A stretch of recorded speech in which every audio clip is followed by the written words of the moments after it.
Some faces never leave the frame, even when the picture fades. My name is Katja, and tonight is the end of everything I ever photographed. The gallery smells of varnish and champagne, soft, expensive, temporary. People drift between the walls, murmuring, gesturing, pretending to understand the silence between my portraits. I stand by the corner, watching my own work like a stranger.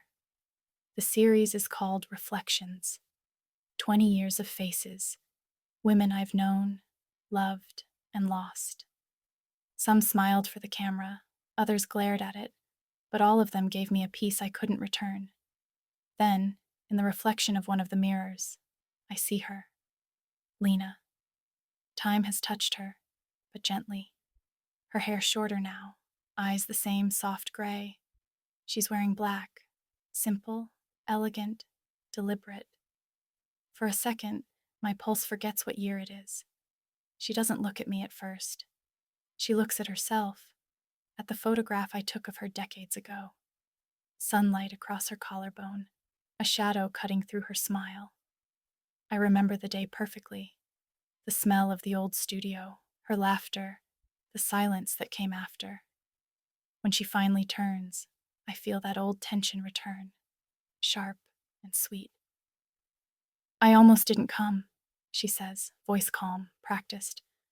I almost didn't open it, I answer. She smiles faintly, still deflecting. Still observing, I reply.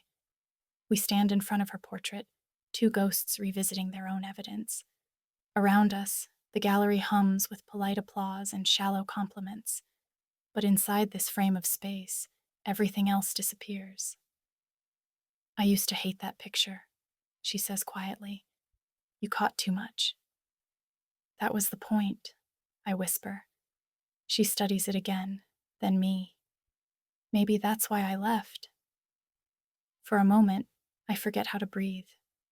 The lights dim slightly, the curators signal that the show is nearly over. Guests begin to drift toward the exit, their laughter echoing faintly down the hall. Lena doesn't move. Neither do I. The room empties, leaving only us and the image of who we once were, staring back, waiting to be understood again. The gallery was nearly empty now, footsteps fading, glasses clinking somewhere in the distance. Only the hum of spotlights remained, steady and soft, bathing the portraits in pale warmth. Lena stood by the wall, her reflection multiplied in the glass frames. I watched her as if I were still behind the camera. You never told me why you stopped, she said finally. Photographing women? Photographing me. I exhaled slowly, because I couldn't look at you without wanting to remember everything. She tilted her head. And that was a problem? Yes, I said, because remembering isn't the same as living. She turned toward one of the mirrors, her image colliding with mine in the reflection. Two faces, separated by decades and glass.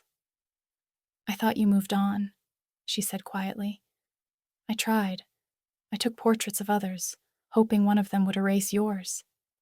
Lena smiled faintly, eyes catching the faint gold from the overhead lamp. Did it work? No, I admitted. The silence that followed wasn't awkward. It was heavy, full of breath and unfinished sentences. She stepped closer, the echo of her heels soft against the marble floor. I could smell her perfume, faint, floral, familiar. I used to think you loved your camera more than me, she said. Maybe I did, I answered honestly. It never turned away. Her laughter came quietly, fragile, like something rediscovered. Then she looked straight at me, and in her gaze I saw everything I'd hidden behind lenses for years. Regret, affection, recognition, a question. What do you see now? She asked.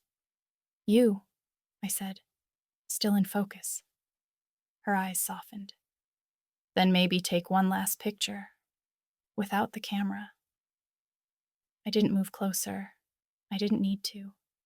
The moment already existed, framed by memory and light, by the faint hum of the gallery lights and the air between us that felt like a held breath. When she finally turned to leave, she stopped by the door and looked back. "You know," she said, "some reflections never fade.